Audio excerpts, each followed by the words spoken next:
aina hahe olo ai no no punai he kahito hito no ilai lai he aina hahe olo ai no punai he meide I magalunai he a malalo ai dele dele dele lai ai dele dele dele lai he meide I malunai he a malalo ai dele dele dele lai ai dele dele dele lai Kahulia pua e tele ana I mau tele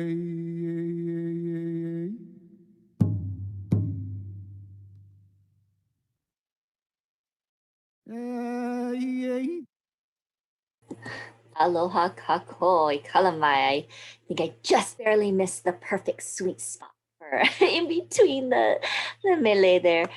So mahalo nui for joining us. And thank you for joining us. I know I can see a lot of a few our participants who are have joined us for many weekends in a row. Really appreciate you coming. And I hope that you guys have been able to take a look at our waiting room slides and have gotten a view of what you are about to experience, as well as what we have upcoming for our May Day hashtag social media feature, as well as our upcoming virtual picnic for the first time.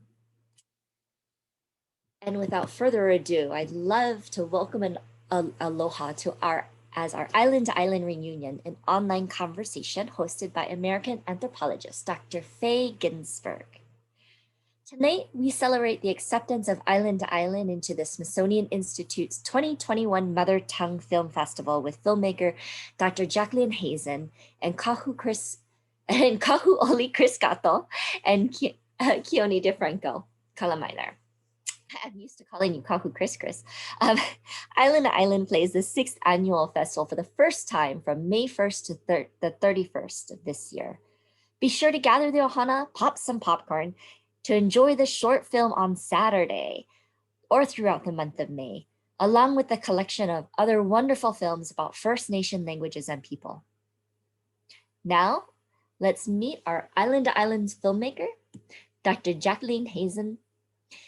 As a Smithsonian Institute postdoctorate fellow and sociocultural anthropologist whose work focuses on the lives and movements of people from Oceania, Dr. Hazen has formerly worked as a Peace Corps volunteer in the Federated States of Micronesia and the island of Guam.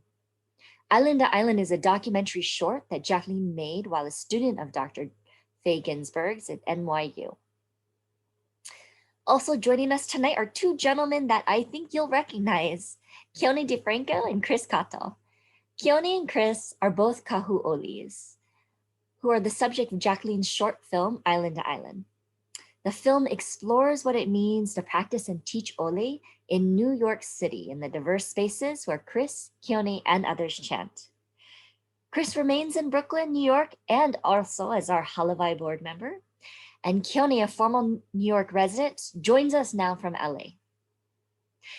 And last but not least, I'm happy to have for the first time our guest moderator, Dr. Fey Ginsberg. In addition to her role as the director of the Center of Media, Culture, and History, Dr. Fey Ginsberg is the David B. Kreiser's Professor of Anthropology at NYU, which is where we had made this wonderful connection for this film. She's also the founding and ongoing co-director of the Center of Religion and Media, founder of interdisciplinary NYU graduate program in Culture and Media, and founding co-director of NYU Council for the Studies of Disabilities. As a native New Yorker and Barnard grad, we welcome you here today and cannot wait. Thank you so much, everybody, for joining us. It is our honor, and we're absolutely just grateful to have you with us.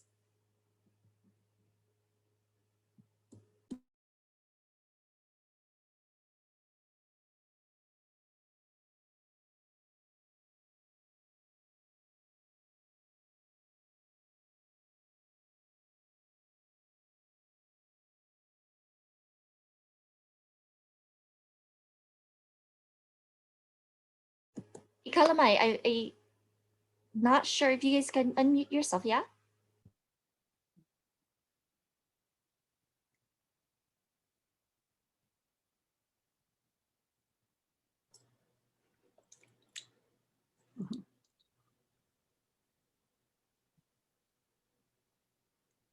Yeah, gotta press the button.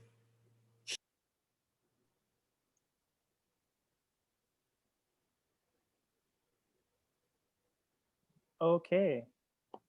Aloha. Welcome everyone.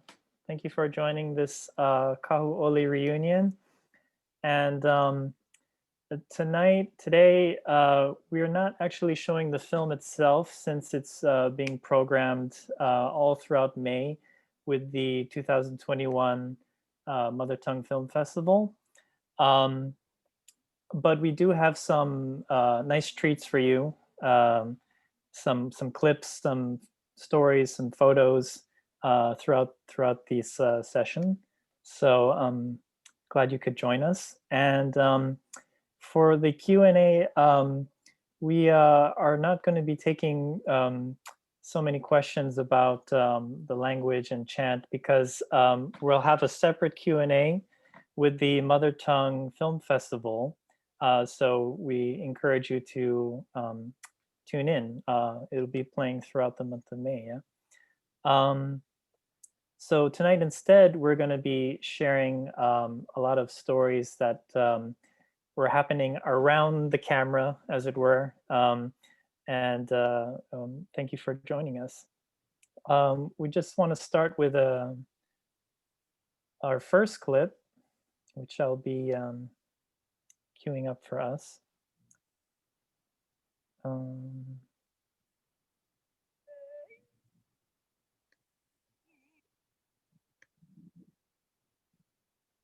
Okay.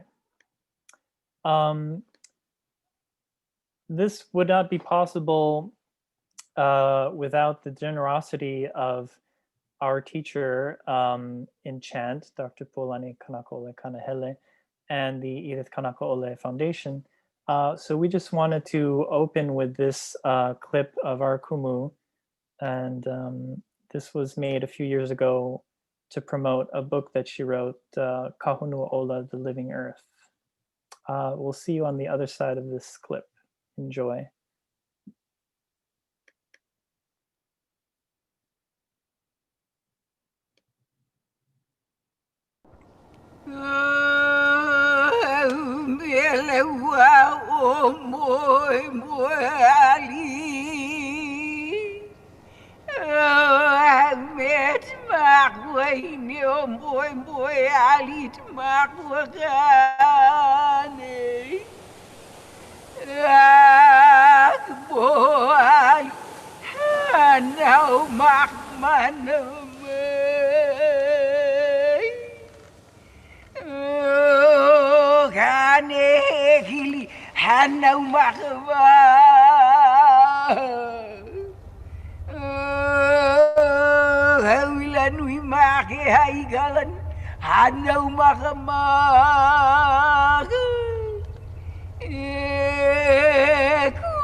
no no poo poo bye.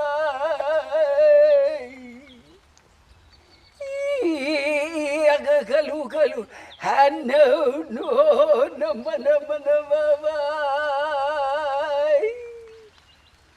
Oh iya kakuile no no kapua iba bye. Oh iya iya poliope. No man.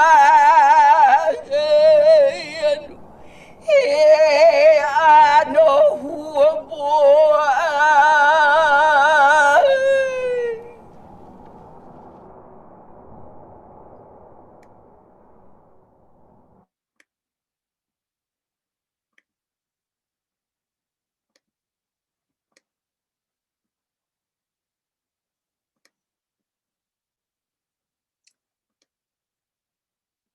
Oh, can we unmute Keone?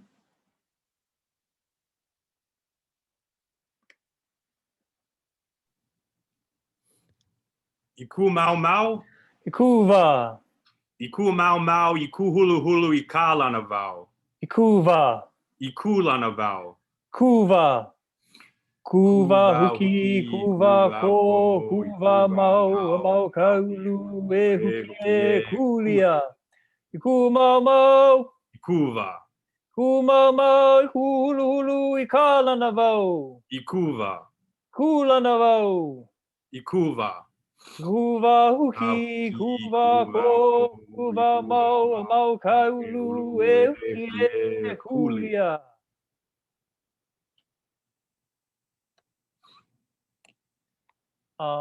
And I just wanted to briefly acknowledge my first chanting teacher, the late Kumu Ka'iana Haile, taught me all my first chants in college when I just kept taking all his classes. And here he is seated next to our Kekumu, Walani Kanakole. So aloha, Kumu Haile. And over to you, Fey. Hello, thank you so much. It's really an honor to be here and to help set the background for this really wonderful film. And you get to hear more of the chanting when you watch the film starting May 1st.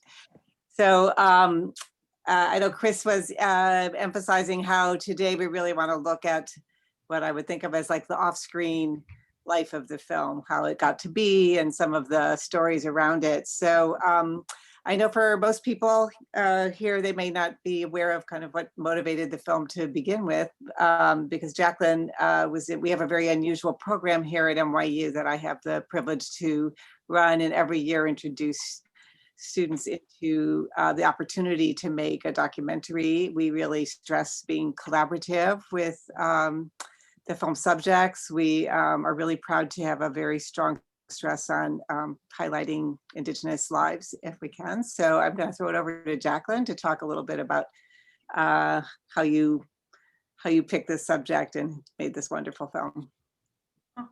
Thank you, Faye.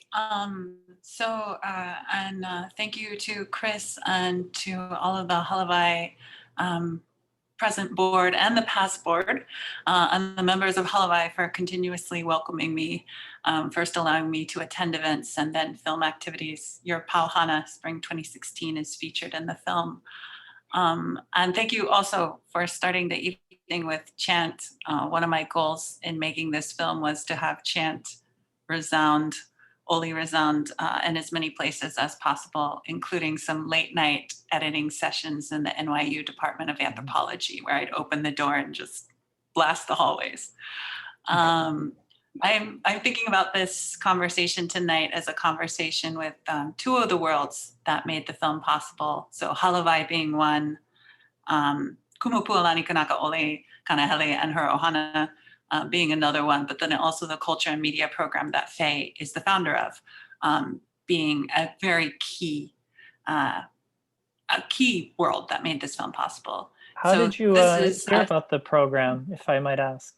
Was it sort of Oh. like, you know, everybody knows that's a cool program, or how did you first hear about it? So I never thought that I would be a filmmaker.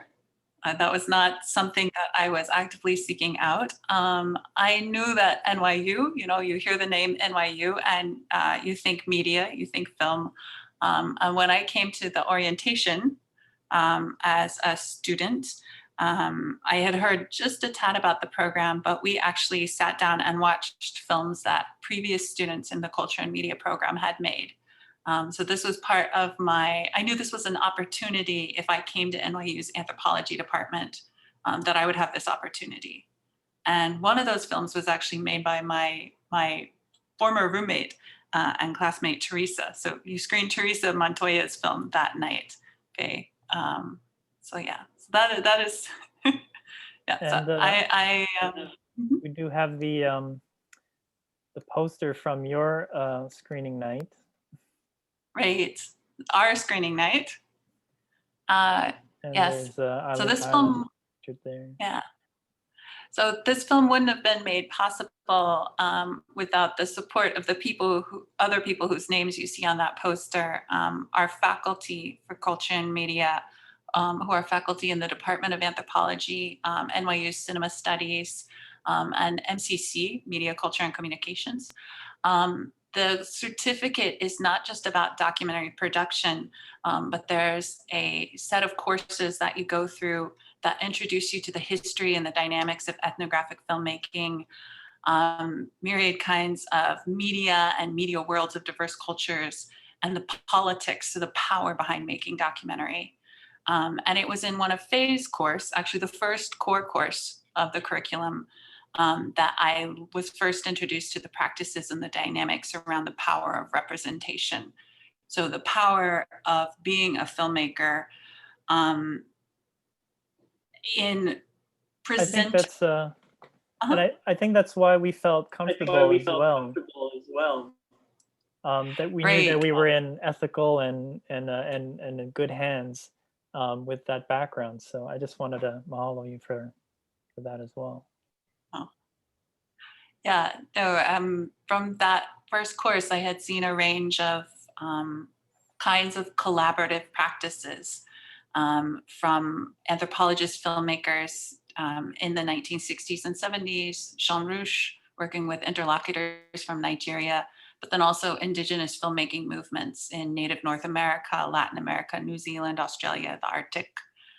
Some of them have anthropological allies and people working with them. And so from that, yes, I was aiming to make a film with collaboration as an ongoing process, or ongoing processes actually of collaboration within the film. So an example of that would be if you ask someone permission to film and they say, okay, and then they change your mind, you stop filming. You don't just keep filming because they said yes once. So I think you got introduced to Chris and Keone through another Hawaiian activist scholar at NYU, who's now at the University of Texas, Austin, Hobart, Professor Hobart now. So I wonder if you could just draw back the curtain a little bit about that introduction and how it opened the world of chanting and these fantastic colleagues to you. Right. So I think Ki'ilei is well known to the Halavai community. I met her because she was studying food and nutrition at New York University. So we were co-PhD students, and she had organized an Oceania-focused journal club. So being someone whose scholarly roots in Oceania started as a Peace Corps volunteer in the Pacific in Micronesia, I joined.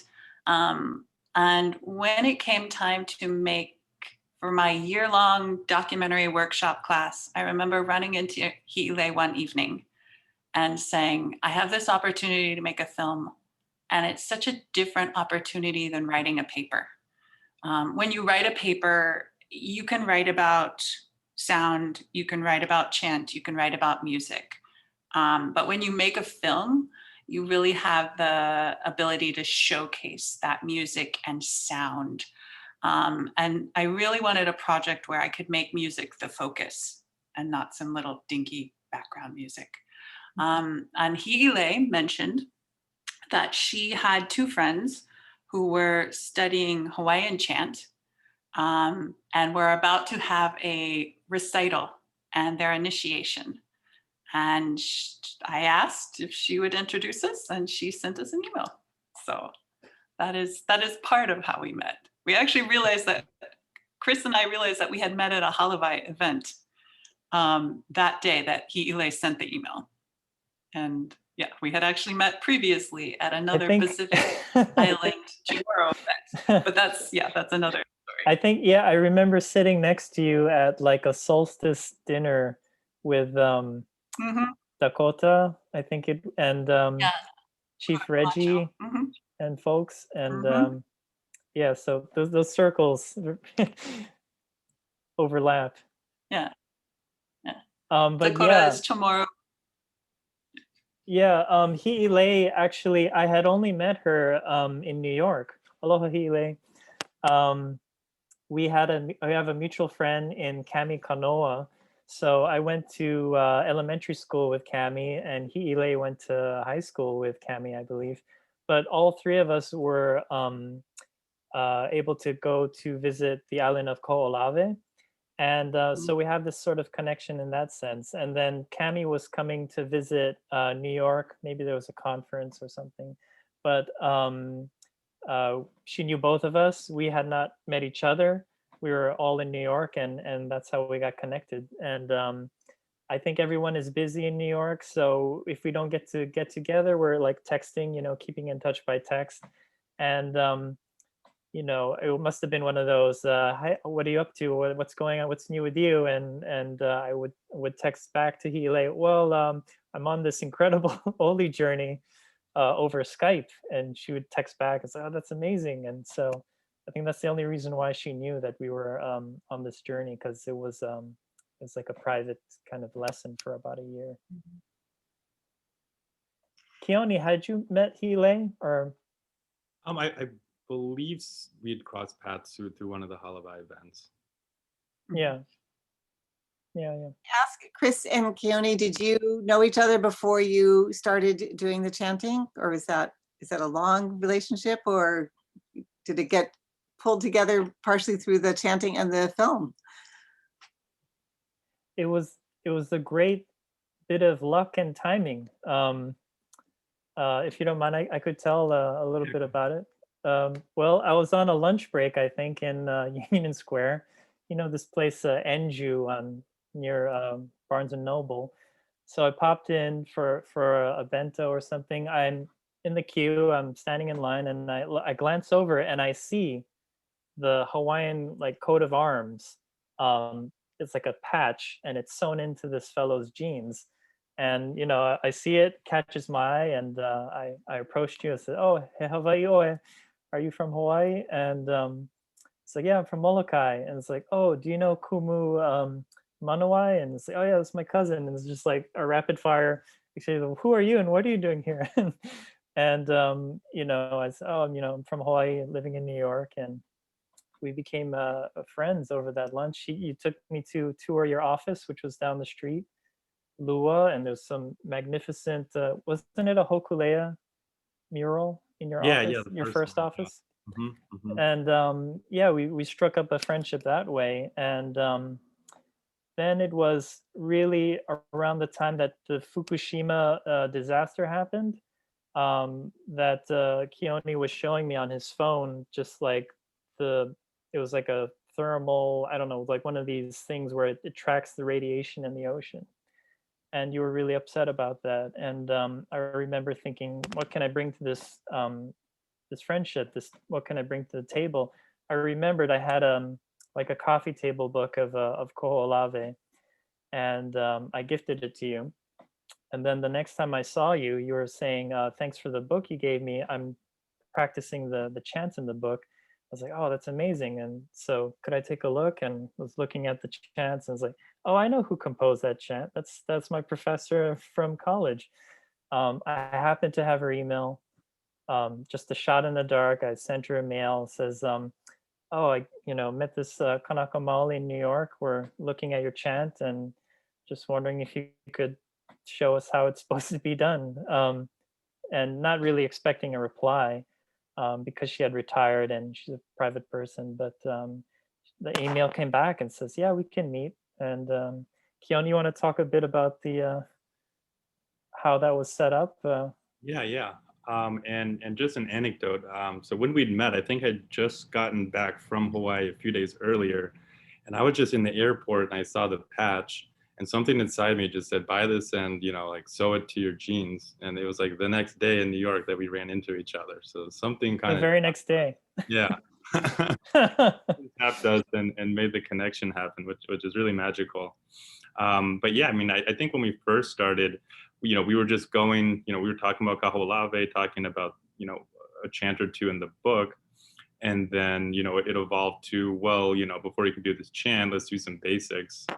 And, there was never an early intention, I think, from either side to commit to what we ended up committing to. It just evolved into, really energetic and really exciting conversation. And then we just kept going and meeting once a week. It was interesting because this was her first time teaching digitally over Skype. And we just, she was willing to give it a try and we made it work. And then I think it was, 6 months later where she said, well, can't just do this forever. We have to memorize this. We have to, do a whole week. We have to, we have to present this and we have to, make this something official. So it morphed from something that was, more or less a bit casual, really exciting, with a tremendous amount of content that we'd covered into, all right, now we got to memorize this and we really have to learn how to Oli correctly.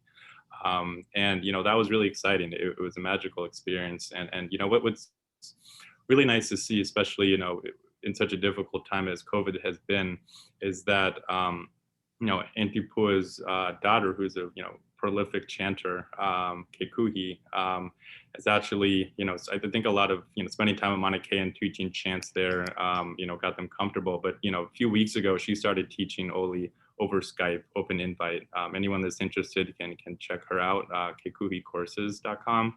But my sister did the first course and I took a look. And it's awesome that, that family is able to do a test run over video, get comfortable with it, and now is able to share that gift with, as many people as possible. So I'm happy that, our time, learning chant through this has evolved into a much larger gift for as many people as possible. Yeah, it was quite a novel thing, I think, in 2014, 2015, to be connecting with Hawaii over video conference. So now everyone's on Zoom, but back then it was something special. So, and I have another thing that is special for us. I have 2 clips that have never been shown before. And because it was a private event, our chant recital, our Hoike, our Uniki. So it was only family and friends. And it was at the National Opera Center in Manhattan. And one of the things that the National Opera Center offers is to turn on the camera in the back of the house. And so we opted for that. And we have this record of our performance.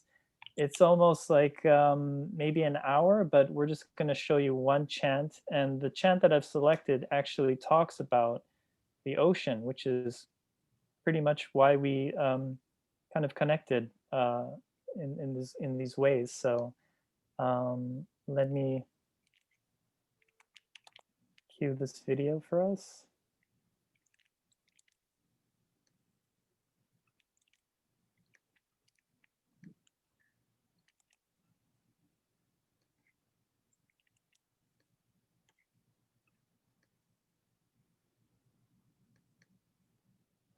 This is from October 10th, 2015.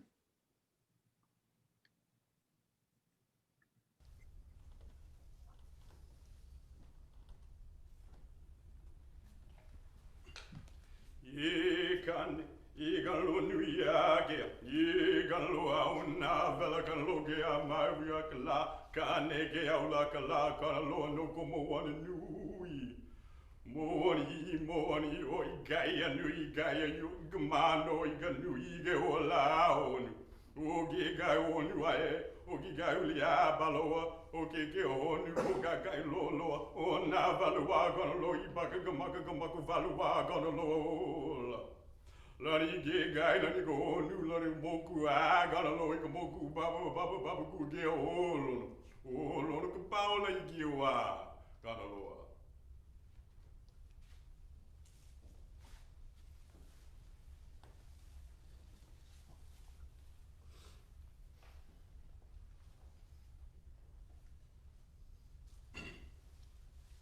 Yeah, gonna lo new yake, maybe I gonna lo, gonna lo, I'm gonna lo, gumana gonna lo, gama ina gonna lo, napu gapu gonna lo, I'm gonna lo, yeah.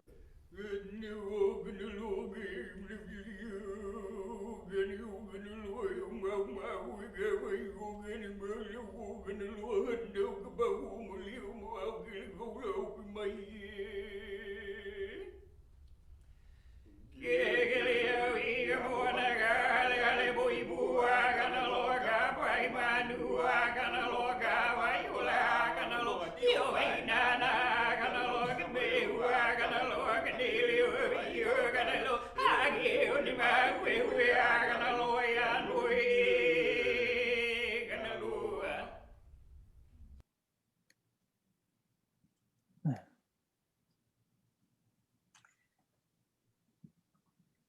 Thank you so much for sharing that. I wonder if you can you all hear me? Mm-hmm.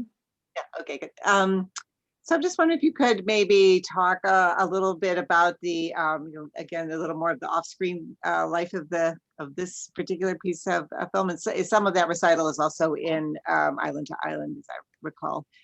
Very powerful. And also, I just want to comment on like your friendship. The whole film, it just vibrates with the connection that you have with each other. It's very beautiful. So it's nice to hear the backstory.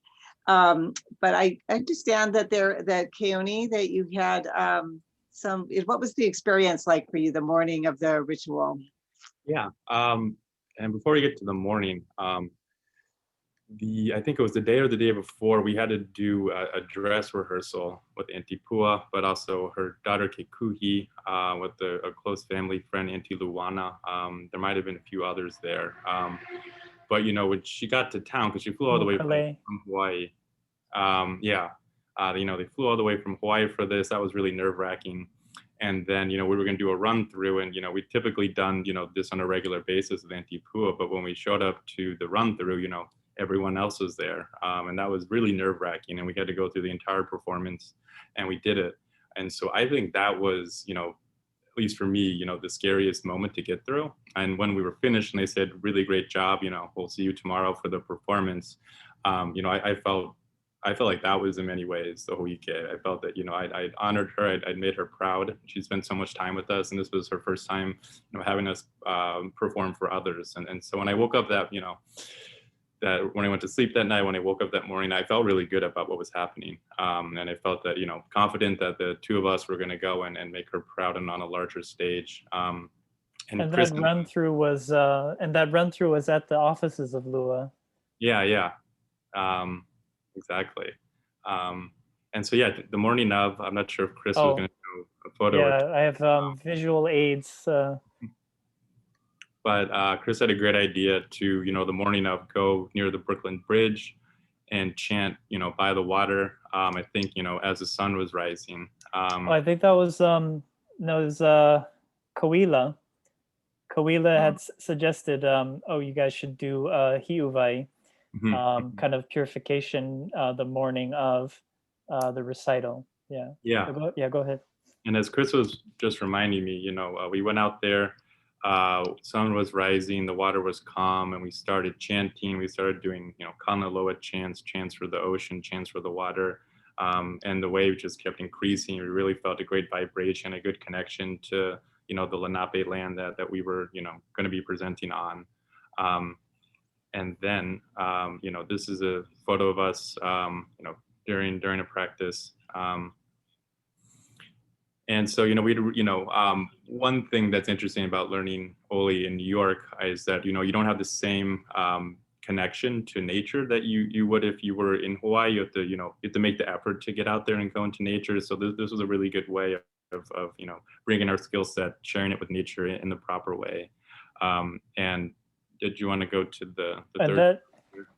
And that really kind of happened by accident, because I remember we were going to attempt to get on the Brooklyn Bridge for the sunrise, and time was against us, and it wasn't going to happen. So we made our way to the water, and I had brought ava as well. So we had some ava, and the craziest thing was, as we were chanting, the ocean, the waves started lapping stronger and stronger while we were chanting. Just goes to show, like Keone was saying, don't have to be in Hawaii. You can be just in the elements and be communicating with nature. And we were kind of looking at each other like, are you seeing what I'm seeing? Not really sure if it's just a coincidence. But as we left, Keone jumped in a cab. I was walking to the train.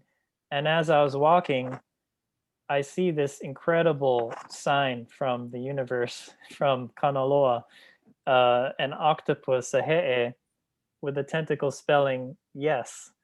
And I had never seen this mural before. It was the first time I saw it, and it was almost just like bang, just like, yes, you think it was a coincidence? It was not a coincidence. That was me talking to you. Yes, in big letters, like hitting you over the head. It's like, yes.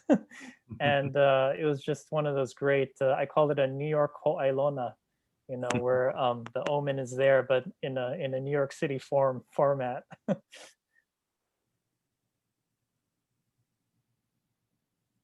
It was a great moment. Thank you. That's those are great stories, and the mural is fantastic. I think we want to go check out where that mural is now. In Dumbo, yeah. Jacqueline, I want to pull you in for a moment too. I know that you had all this wonderful time filming with Chris and Keone and other chanters, and then you had to leave town for your own work, and the amazing Hokulea ship was, I'll let you explain it a little bit, was coming into town and you weren't here. So I think that one of the classmates from your group that year was able to get out and pick up some of the important footage for the beautiful ending of the film. So I wonder if you want to expand on that a little bit. Oh, yes. And I'm so glad we're doing this night, because the story of the morning of your chant recital was something that I really wanted to get into the film somehow, but it didn't, not everything can go in a short documentary. So DVD extras. So Fey is exactly right. So my classmate in video production, Chloe Gabai, who is now an Emmy-nominated producer, and she's the director of If Then Shorts, and she formerly was a producer on PBS Point of View Shorts. So she is an awesome filmmaker and media producer in her own right. She had been shooting with me as crew. She shot the beautiful interview footage with sound from my other classmates, Angela Baca and Jimena Cuenca. So she knew the guys and the project very well, and I trusted her. And Keone worked to get her a press pass through the Polynesian Voyaging Society, because the whole film, was building toward the Hokulea is coming. This is a big part of what Hawaiians in New York are doing with Oli right now, is doing this outreach to the indigenous peoples of Lenapehoking, doing this outreach, readying this Kipaipai. And I had to go to Guam. Because the 12th Festival of Pacific Arts, I can't change the dates of the Hokulea arriving, and I can't change the dates of the 12th Festival of Pacific Arts, which, Hawaii, wait, 2024, yeah. So I was doing research for my dissertation with Micronesian cultural practitioners and artists at the festival. And I remember sending photos of this flotilla of 15 Micronesian sailing canoes from the interconnected voyaging atolls in Lamatrek, which is in Yap, and Poloat, which is in Hoke, which are in Chuuk and Saipan, canoes from Guam, canoes from Saipan, one canoe built by the Chamorro diaspora in San Diego. So at dawn, standing in the Haganya Bay and watching these 15 Micronesian sailing canoes come over the horizon to open the festival. And one of those canoes was the Alaganu Maisu. And people from Hawaii might know the Maisu. I remember sitting at a Halavai event in preparation for the Hokulea's arrival, listening to Master Navigator Nainoa Thompson, and he always remembers and talks about his teacher, Po Mai Mau Pialag from Sarawak in Yap. And the Alaganu Maisu was built by the Polynesian Voyaging Society for Mau Pialag. It's now used to train students in Palau by Mau's oldest son, Cesario. So Mau's oldest son sailed that canoe from Palau with an international crew. Another of Mau's Pialag's son, Antonio Pialag Oramang, who's a master canoe builder who teaches in Saipan and Guam, was also at the festival. So I felt connected to the Hokulea arriving, even though I was not in New York, partly through the revitalization and the continuation and the interconnections between Micronesian and Hawaiian sailing. Yeah, it's almost like you were supposed to be in FSM in Micronesia. Yeah. Yeah. And hopefully that flotilla will arrive in Hawaii for the next FestPac in 2024. But when you did return to the East Coast, we did make it to the Hokulea. Yes. We were texting with Captain Naalehu, and the Hokulea happened to be docked in New Jersey, and so we did a little private visit. Yeah, so they were on the down low. They had gone up the East Coast and they had come back down and they were preparing the canoe to sail up the Hudson. And Chris called and said, we can go talk to Naalehu, which is wonderful. So to get to sit and talk story on the Hokulea and to actually be on the ship. And that the other part is, so Chloe filmed the footage of the Kipaipai ceremony, and the Hui Kipaipai, and the Shinnecock and other indigenous groups who had gathered to welcome the Hokulea. But another part of that footage in the final section of the film was gifted to us by the Polynesian Voyaging Society and OEV TV and Naalehu Anthony, who was both voyaging and documenting that voyage. And I remember the last time I got to see many people from Halavai was at the 2019 Moana Nuyakea screening, where Naalehu and his co-directors were presenting the film, and people stood up and chanted Oli. So yeah, there's a longer documentary that just focuses on the worldwide voyage, and I'm sure you can find it online somewhere. But for our purposes, we have a third and final clip. Never been seen before publicly. It's from our chant recital, our Hoike and Uniki, and it's actually parts of it are featured in Jacqueline's film, but here's the performance in its entirety. And the clip is a little longer, so we're just gonna kind of talk over it, provide some commentary. So let me cue this one up.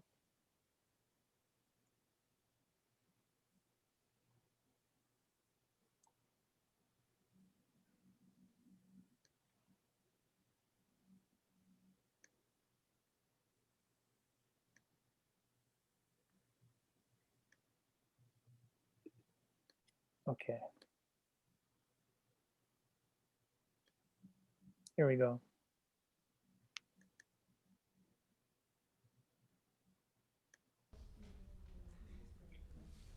Okay, is that all the questions? Thank you very much for your questions.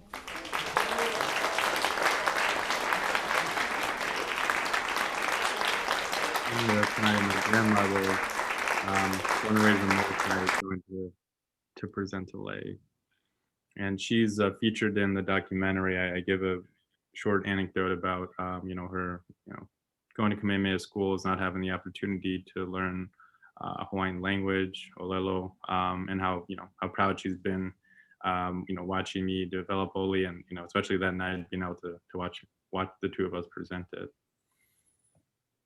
And what is she bringing to Auntie on stage? I believe it's a lei that she made. Yeah, lei po'o. Mhm.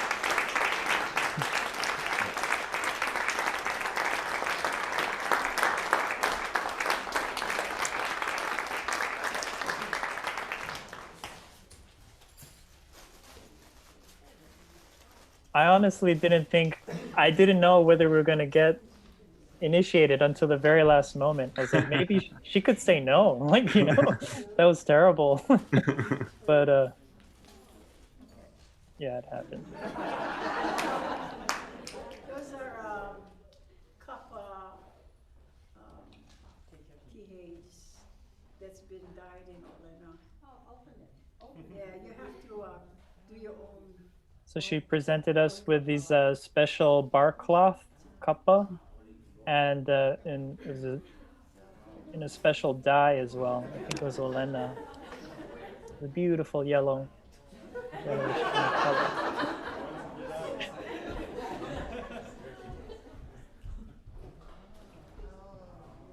And the grandson Kuila just went off stage. And dyed with turmeric. We call it Olena. It's not good. But I have something else to give you. And then as soon as my grandson comes back. Kuila had also shared a hula from the repertoire of Halau Kekuhi, sort of in the middle of our recital. That's kaula, that's He just went backstage. yeah, this is kappa. And this has okay. It's a very sturdy and it lasts for a lifetime if you don't take it in the rain. And these are certificates of some sort of. I didn't want certificates, so Pagan Pride, this is what we're calling this program. Pagan Pride, I've had Pagan Pride before. So this is Pagan Pride 3. So this Pala Hano Hano is proudly presented to Chris Naluhema Kato for his amelioration of the Hawaiian tradition of Oli. He has earned the title of Kahu Oli Lai O, given on this day by Dr. Polani Kanahele and Nalani Kanahoi.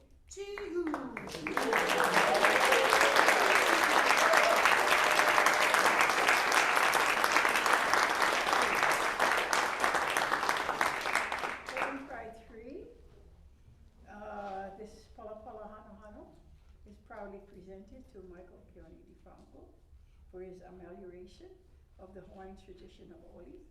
He has earned the title of Kahu Oli Laiula, which is a little different from him, given by Dr. Kanahele and Nalani Kanahoi.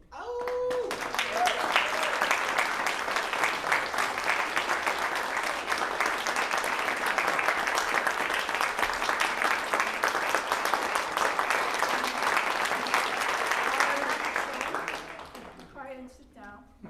Our last chat.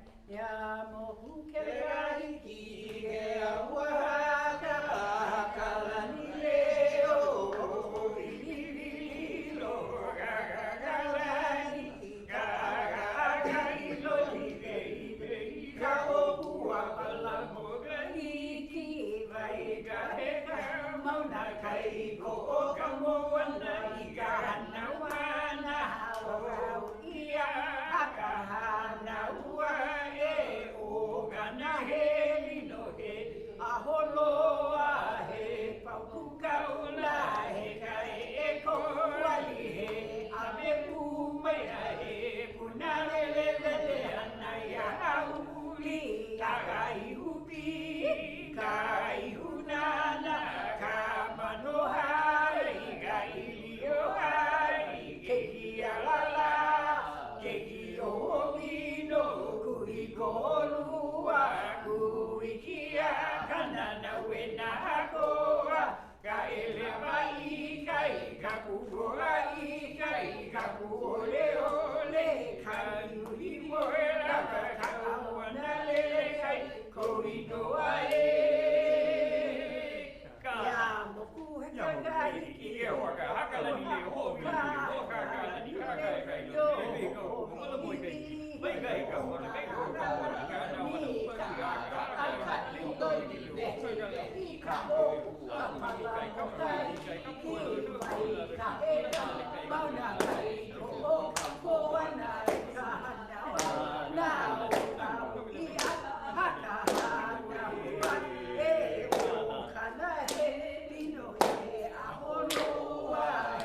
A great night. And the certificate holders were also a kind of bark cloth.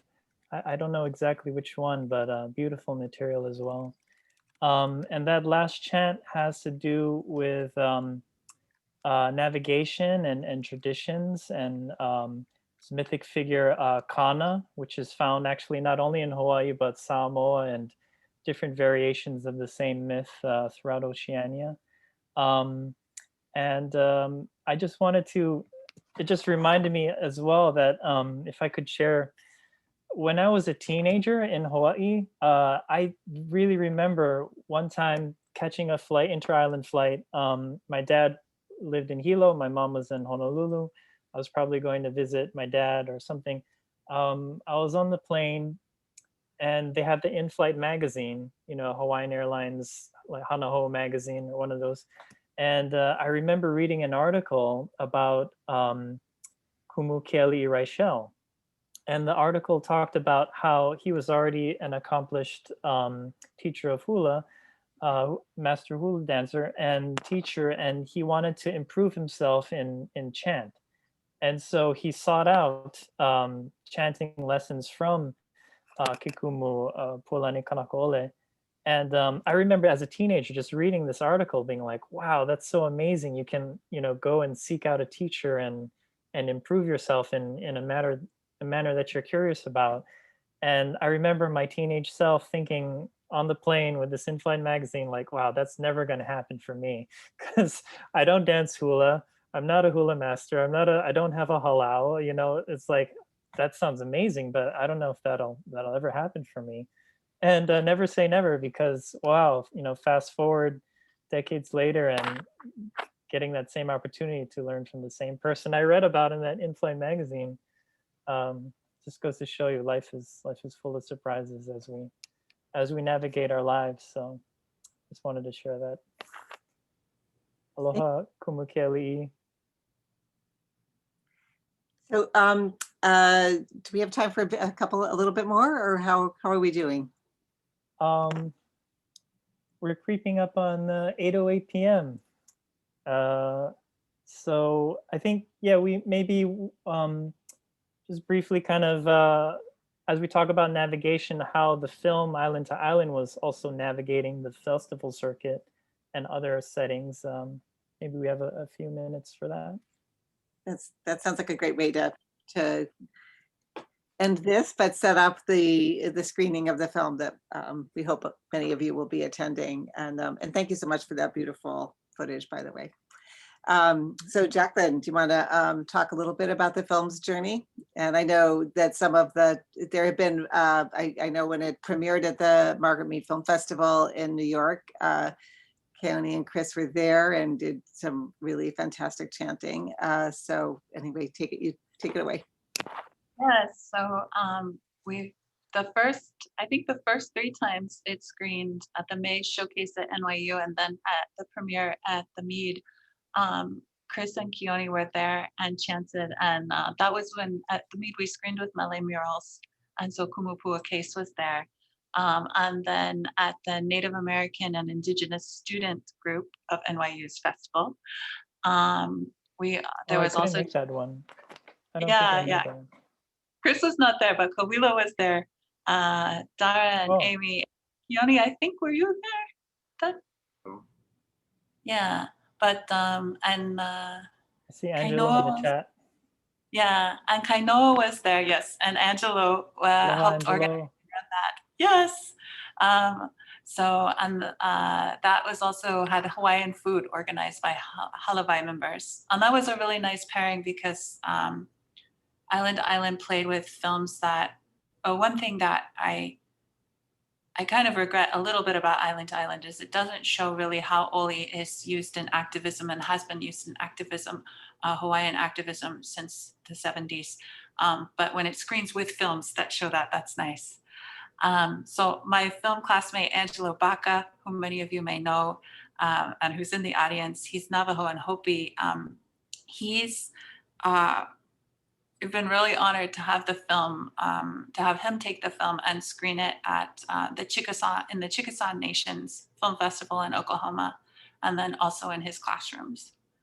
The film is also screened for a couple anthropological society conferences, one in the University of Cambridge and one in Australia, as well as at the Guam International Film Festival with Ku Kanaka, Stand Tall, which is a film about the quadriplegic Hawaiian activist Terry Kanula Young. But one of my favorite screenings was when I was on Pompeii for my dissertation research in the FSM. And I showed the film to someone who is a clan orator and a village chief, and who's also been my host father when I've been living on Pompeii. And he told me that it was very good Hawaiians were holding on to their own customs. And the verb that he used for holding is the one that Pompeians use when they mean to hold kava, which they also consume.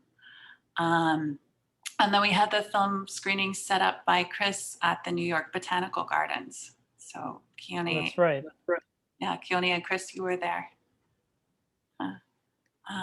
And then we have the upcoming Mother Tongue film screening, which I can talk about now, or I can talk about in a minute. Yeah, maybe quickly share the site.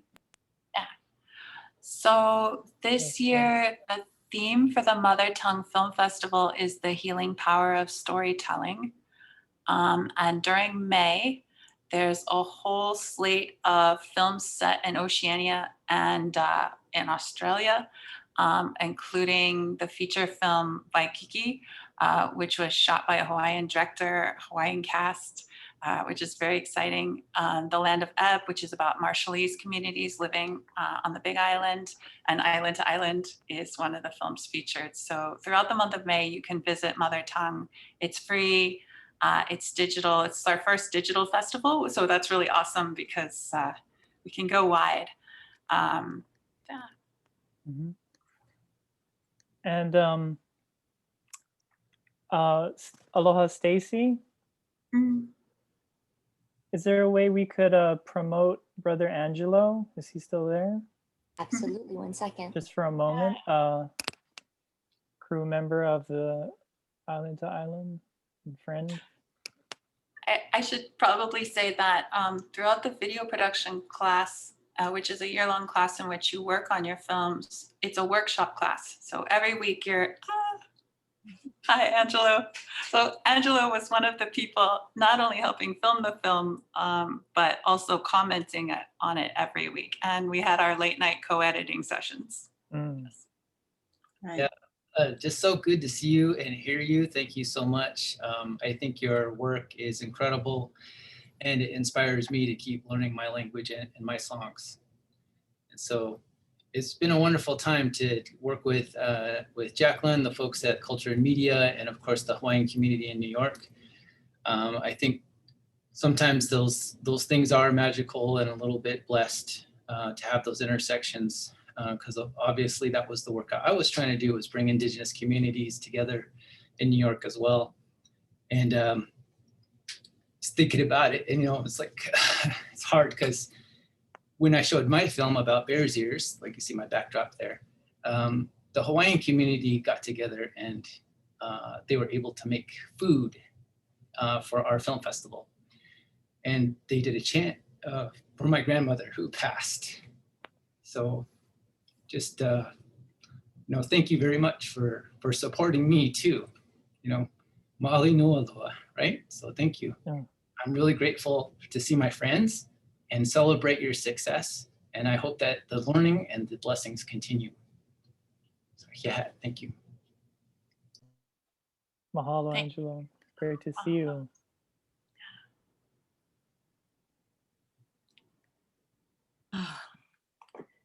Wow. Well, Wanted to just there's a bunch of links in the chat. You're welcome to save them before this window collapses. I think the first is Worldwide Voyage, if you haven't heard about that. The second is Edith Kanako Ole Foundation. Love your support. The courses from Kumuke Kuhi.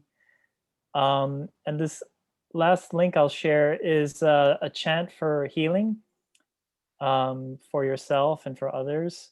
And you could save this as well. It's not a recording of us, but one of the chants I teach, I have a Zoom class that meets on Mondays now. So you're welcome to get in touch with us through Halavai if you're interested. So let me see if I can put this in the chat.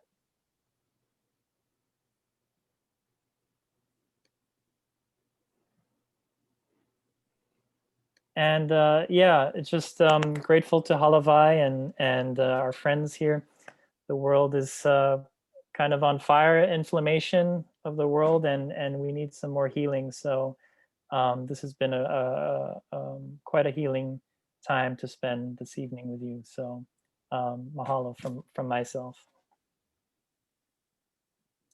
And I think, yeah, we have a few minutes for any questions from our audience. Are there some in the chat? I don't know.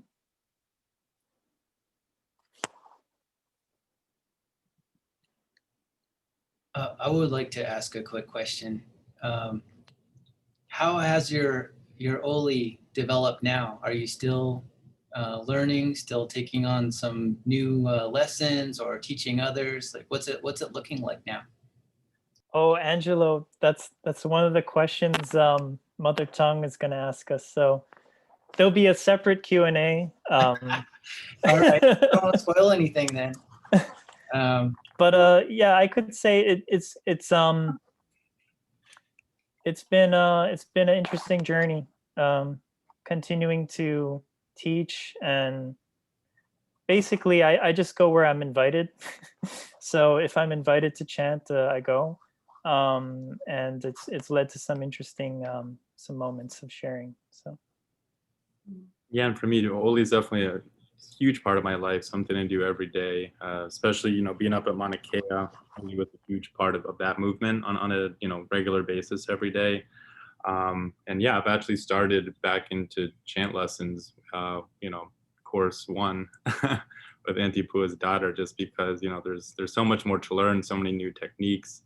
And so, yeah, I think it's a combination of teaching, but learning, just an ever evolving relationship with the chant. I think, the same chants we learned years ago, when you do them again, you just find new parts of it that are of interest to you, new ways to connect with nature. I try and chant whenever I'm outside, especially in nature.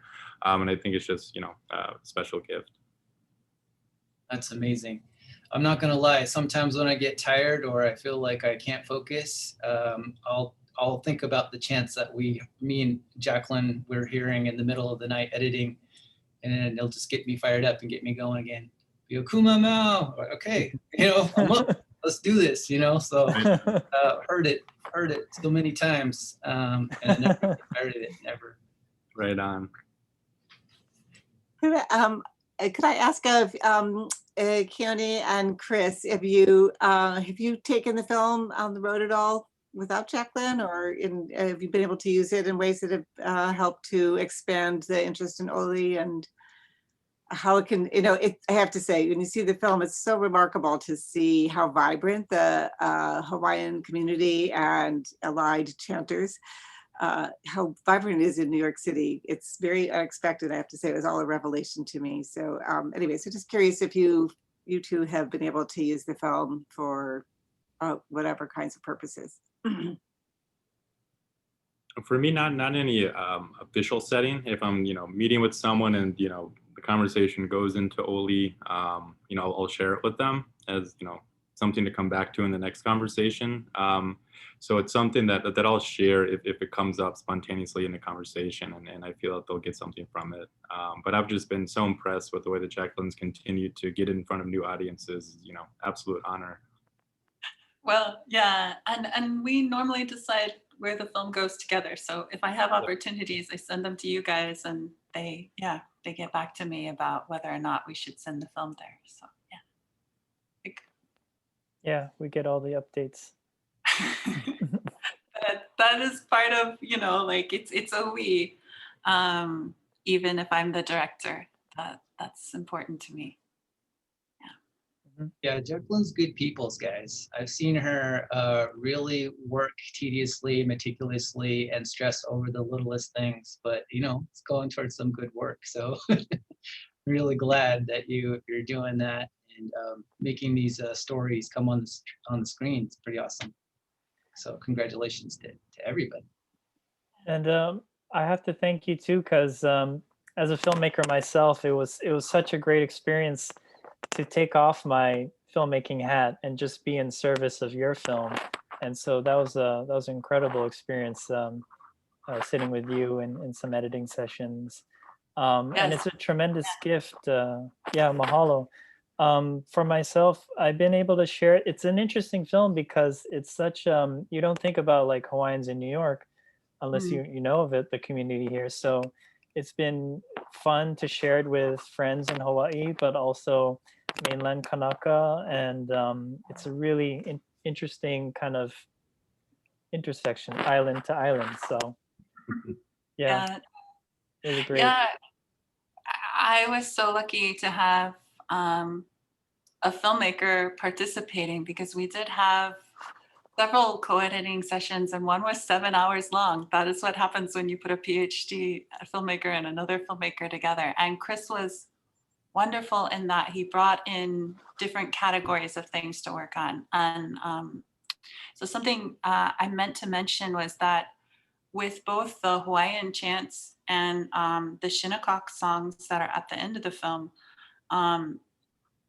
these are obviously languages that I don't speak, and I'm not Indigenous. So Chris and Keone and others like Kapena and Kawila worked really hard so that when you're cutting, you're not cutting in the middle of a line, and you're using chants in appropriate times. So Chris, I remember having conversations with you about the chant that opens the film, the Kana chant that you just played, and what kinds of images would work well with that.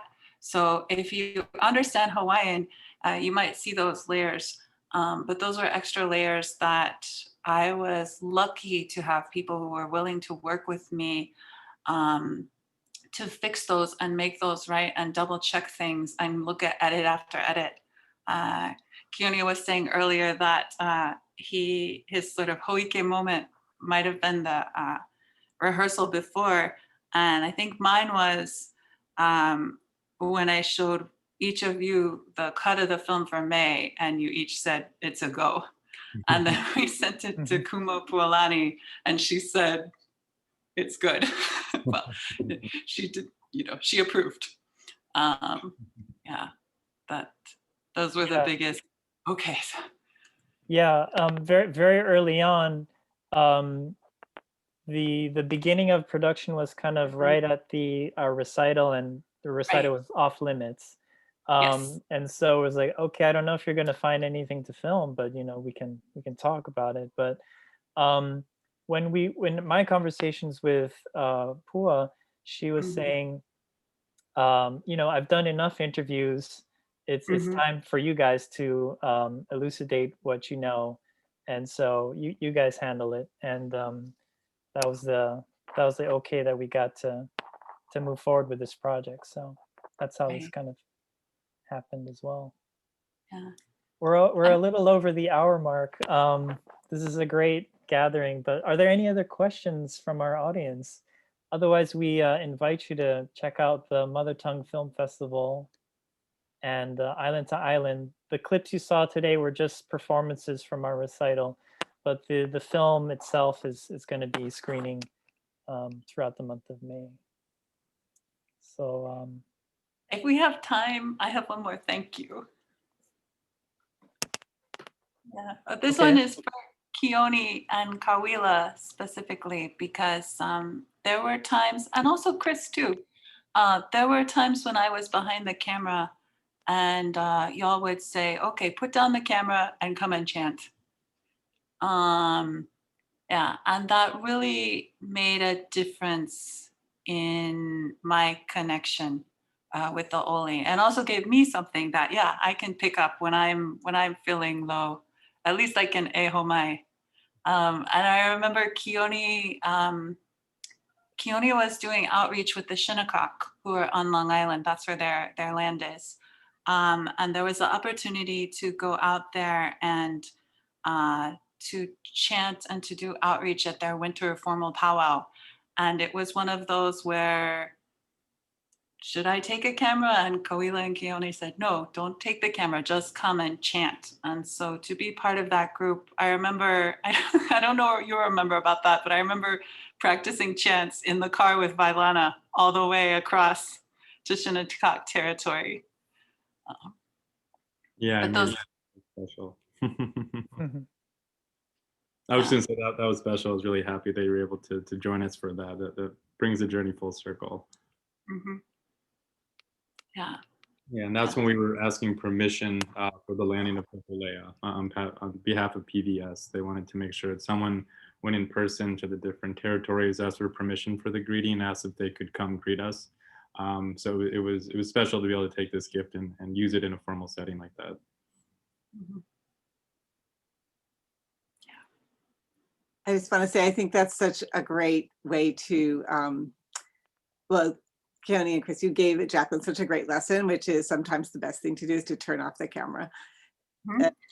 Is as important a part of making these kinds of films as picking it up. So you were such fantastic guides and partners for the film. And I just want to say thank you both so much for sticking with Jacqueline and helping this film come into being, because it's a really, it's a beautiful testimony to the work of chanting and the links among so many peoples across so much territory. So and also a reflection on the program and the wonderful professor. So thanks to you, Fey. Well, really, here's how it is to be a teacher. When people mess up, it's your fault, but when they do as well as this, it's because they're gifted. So hey. You can just like open it. It's a real pleasure to be able to give just help make an opportunity there for people to find their way through this kind of really wonderful work. So thank you so much for the opportunity to have all this like behind the scenes storytelling. It's really great. Wonderful. Oh, mahalo, Stacy. A big hand to our digital house manager, Stacy, as well, holding it down. And all of the Halavai board. I think that's it for tonight. So we love everybody for joining us, and definitely check out halavai.org for any updates that we have for future programming. Also, this and all of our Mauli Ola presentations is on our YouTube channel. So if you missed anything, go ahead and check that out. But I think you guys are going to oli us out, yeah? Oh no, it changed into YouTube link. Well, I guess I could chant it. No worries. Beef curries, guys. Okay, here we go. Chant for healing.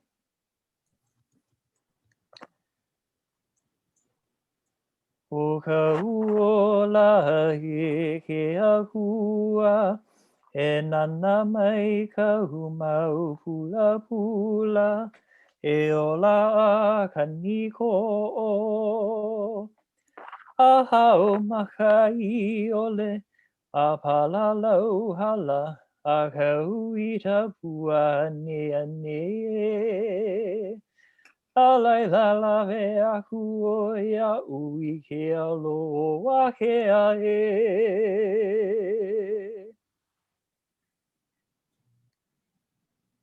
Stay safe, stay healthy, be well.